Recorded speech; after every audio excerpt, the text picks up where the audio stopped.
One day, Charlie Cheetah and his friends were playing Follow the Leader. As usual, Charlie was the leader. Minnie Meerkat, the Lost Animal Children, and Brian, Alex, and Nala Lion were following him around Neverland. Before long, they came to a stream. "Let's cross it the fun way," Charlie suggested. He grabbed a rope, swung out over the water, and landed on the other side. One by one, his friends followed, until only Ryan was left. "Tally-ho!" Ryan cried, and he leaped for the rope. He missed it and fell into the stream with a splash. As Alex helped him out of the water, Ryan grumbled, "Why does Charlie always have to be in charge? Just once I'd like to do things my way." When they rejoined the group, Ryan decided he wanted to show Charlie how brave and clever he was. A little farther down the trail, he had an idea.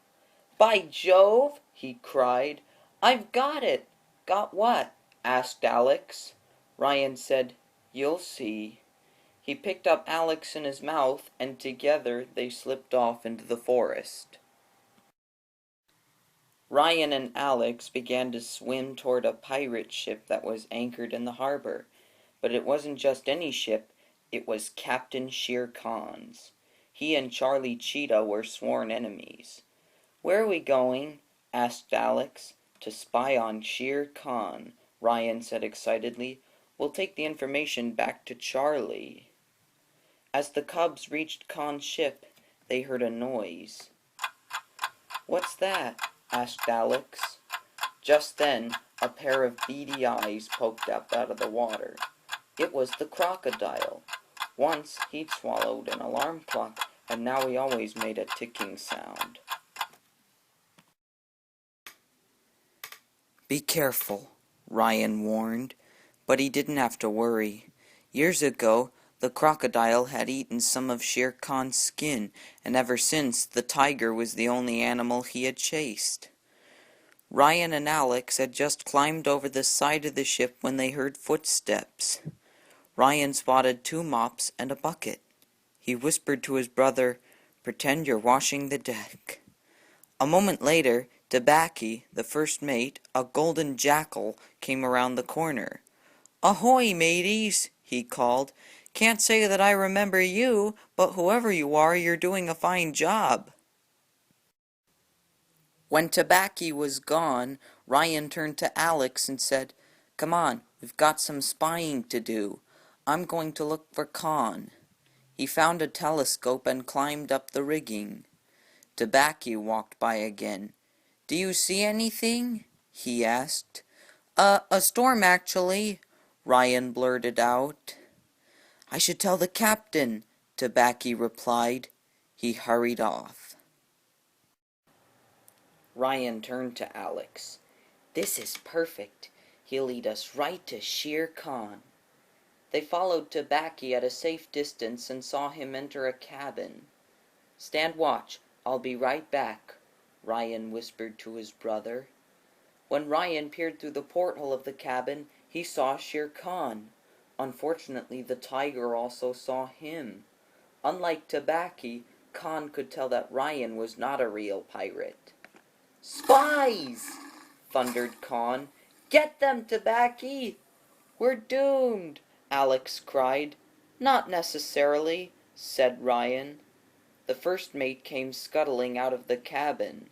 When he saw the cubs, he said, "Oh, it's you." "Indeed it is," said Ryan.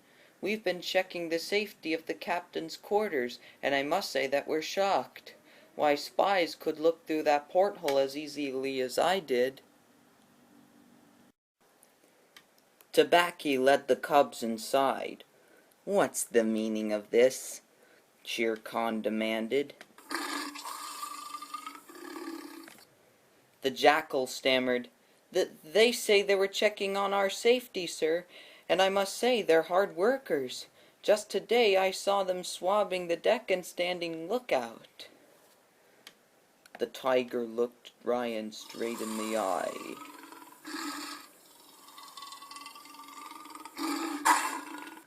Yes, he agreed. I think they're doing a fine job. After all, with the attack only 3 days away, security is more important than ever. Attack? Said Ryan.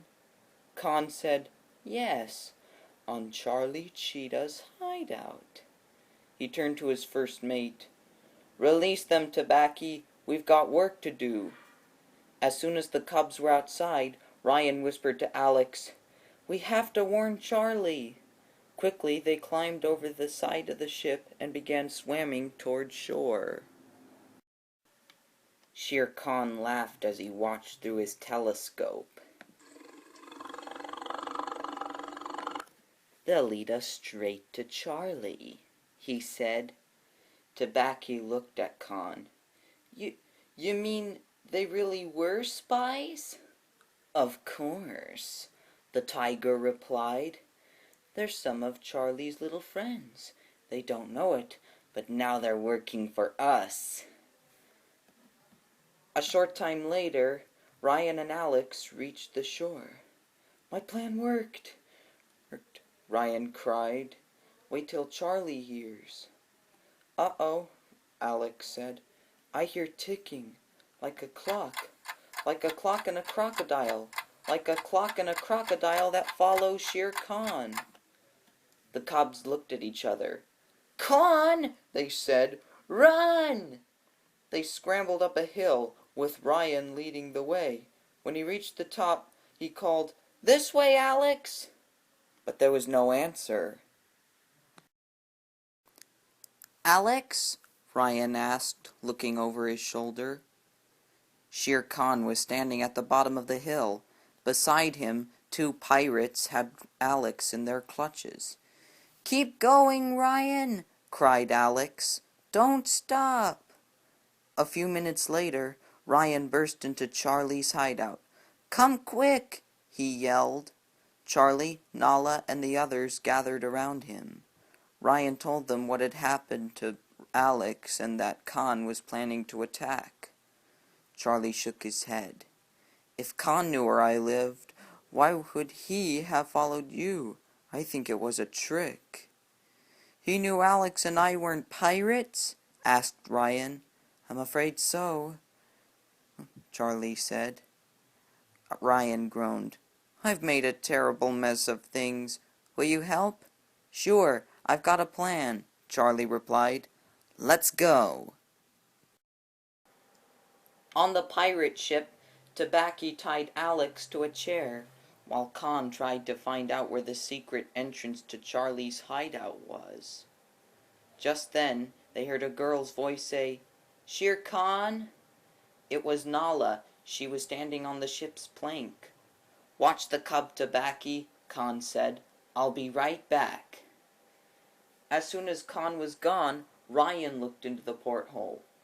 Not you again, Tobacco exclaimed and chased after Ryan. The lost animal children hurried inside and untied Alex. Then they climbed down into a boat that was waiting below. When the boys were all safe, Ryan opened his umbrella, leaped over the side of the ship, and floated down to join them. Then the lost animal children cast off and headed for shore.